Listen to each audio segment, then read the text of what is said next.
Today we are going to learn Newton's second law of motion. We have learned Newton's first law of motion. This first law of motion is related with the inertia. Then we have seen what is meant by inertia, and we have seen also the statement of Newton's first law of motion, and we have also seen the examples related to Newton's first law of motion. Now we are today going to learn Newton's second law of motion. आता बघा, Newton second law of motion is related with the momentum. आता momentum ही तुम्हाला एक नवीन term आलेली आहे. आपण पहिल्यांदा बघितलं इनर्शिया ही कशाशी रिलेटेड आहे, फर्स्ट लॉ, आणि मोमेंटम ही जी टर्म आहे ती न्यूटनच्या सेकंड लॉशी रिलेटेड आहे.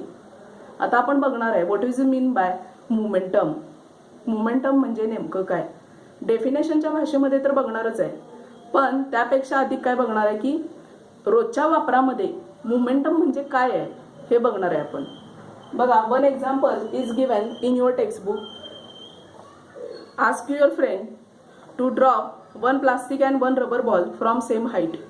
तुमच्या मित्राला प्लास्टिक अँड रबर बॉल एका सेम हाईटवर टाकायला सांगा.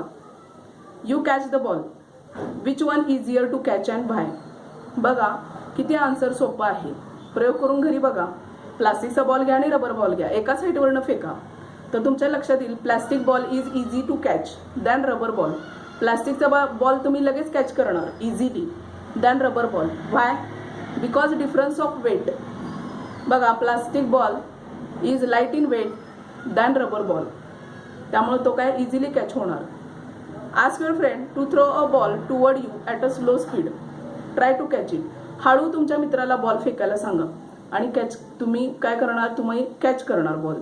पण तो कॅच होताना बॉल काय तुम्हाला अवघड जाईल का? नाही, कारण तो स्लो स्पीडमध्ये आहे, त्यामुळे तो तुम्हाला कॅच करणं अवघड जाणार नाही. Now ask your friend to throw the same ball at a high speed toward you. आता तेच बॉल घ्या आणि जोरात स्पीडनं फेकायला सांगा. Try to catch it. Which ball could you catch with a greater ease and why. आता plastic आणि रबर बॉल जोरानं फेकले तर कुठला इझिली कॅच करू शकाल तुम्ही, तर प्लास्टिकचा बॉल इझिली कॅच करू शकाल दॅन रबर बॉल, कारण त्याला वेग मिळाला, जोरात वेग मिळाला की रबर बॉल जोरात तुम्हाला हिट होणार, तुमच्या बॉडीवर जास्त इम्पॅक्ट करणार. म्हणजे एखाद्या गोष्टीला स्पीड मिळाला की त्याचं काय होतं, इम्पॅक्ट वाढतो.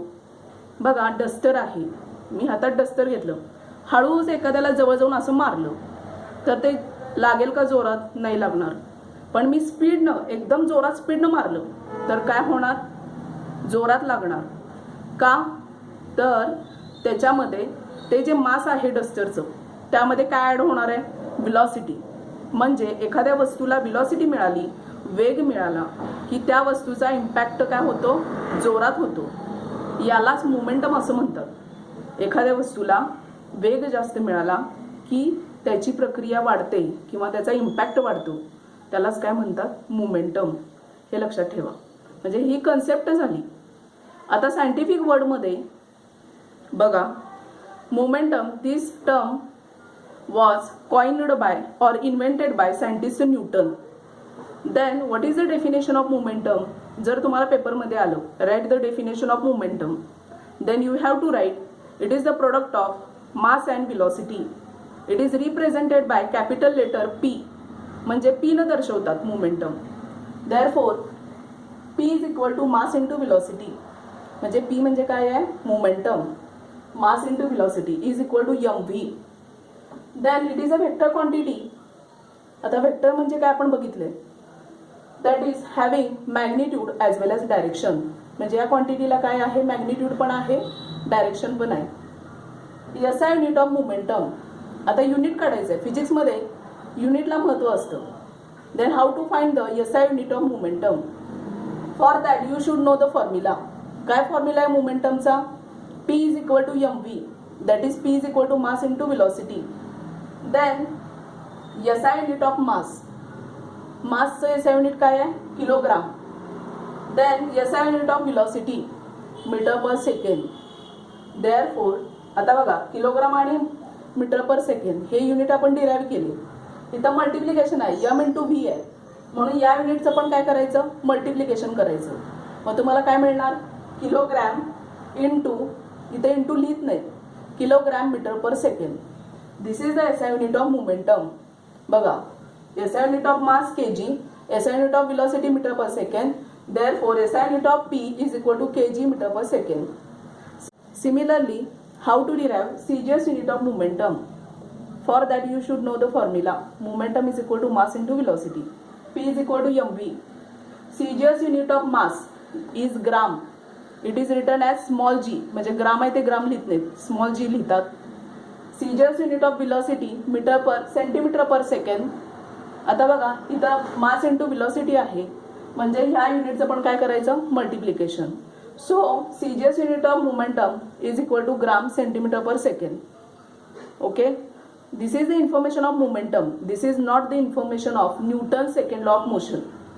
जर पेपरमध्ये क्वेश्चन आला write the Newton second law of motion, तर हे लिहायचं नाहीये.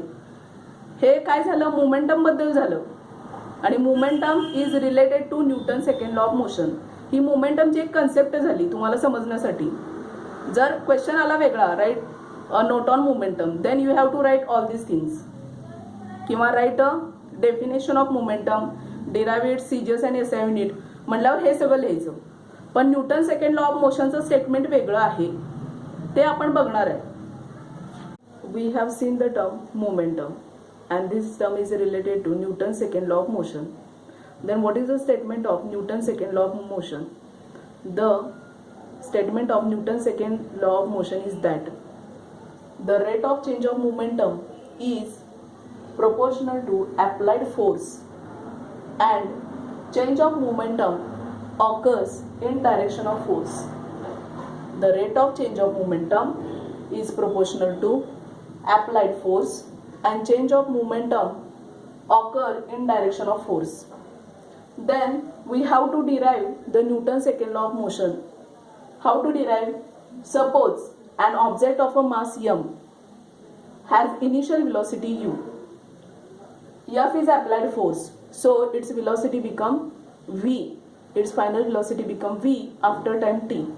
एखादा ऑब्जेक्ट आहे ऑफ अ मास m, त्याचं मास m आहे, त्यावरती आपण फोर्स लावला, त्याची इनिशियल वेलोसिटी काय असणार आहे, u, आणि फोर्स लावल्यानंतर त्याची फायनल वेलोसिटी किती असणार आहे, small v. Then initial momentum. Initial momentum म्हणजे सुरुवातीचं मोमेंटम. मोमेंटम म्हणजे बघितले आपण मास इंटू वेलोसिटी. आता इथं ऑब्जेक्टचं मास किती आहे, m. इनिशियल वेलोसिटी किती आहे, u. मग यांचा प्रोडक्ट किती येणार, initial momentum mu. Then final momentum after time t is equal to mass into final velocity is equal to m into v. This is the final momentum of an object. Then rate of change of momentum. आता जो change होणार आहे momentum मध्ये, पहिल्यांदा त्याचा वेग u आहे त्या वस्तूचा, नंतर शेवटचा वेग v आहे, तर त्याचं मोमेंटम बदलणार आहे. Therefore rate of change of momentum is equal to change in momentum upon time. आता चेंज इन मोमेंटम कसा काढायचा, final momentum minus initial momentum upon time. Therefore, rate of change of momentum, momentum म्हणजे P, rate of change of momentum is equal to mv minus mu upon t. आता इथं लक्षात घ्यायला पाहिजे तुम्ही, m आणि m हे काय आहे, कॉमन आहे. आता इथं मॅथ्सचा बेस असणं गरजेचं आहे. जेव्हा एखादी गोष्ट कॉमन असते तेव्हा ती आपण बाहेर घेतो आणि राहिलेल्या गोष्टी कशात टाकतो, ब्रॅकेटमध्ये. तेव्हा take m outside. Why? Because m, this term is common in both this quantity, mv minus mu upon t. m common घेतल्यानंतर ब्रॅकेटमध्ये काय राहणार, v minus u upon t. आता एक गोष्ट लक्षात आली पाहिजे तुमच्या, v minus u upon t म्हणजेच ॲक्सलरेशन. बघा, ही टोटल क्वांटिटी जी आहे ब्लॅकबोर्डवरती मी दाखवत आहे, v minus u upon t is nothing but acceleration, that is a. Therefore, rate of change of momentum is equal to ma. But according to Newton's second law of motion, this rate of change of momentum is directly proportional to applied force. आता directly प्रोपोर्शनलचा अर्थ काय, directly proportional हे maths मध्ये एका चिन्हाने दाखवतात. ते चिन्ह कोणतं आहे बघा, sign. What is that sign, This sign is called as directly proportional. Okay, therefore I have written here change of momentum directly proportional to applied force. आता rate of change of momentum काय मिळालेलं आहे आपल्याला, ma. Therefore ma directly proportional, this is the sign, directly proportional to f according to Newton's second law of motion.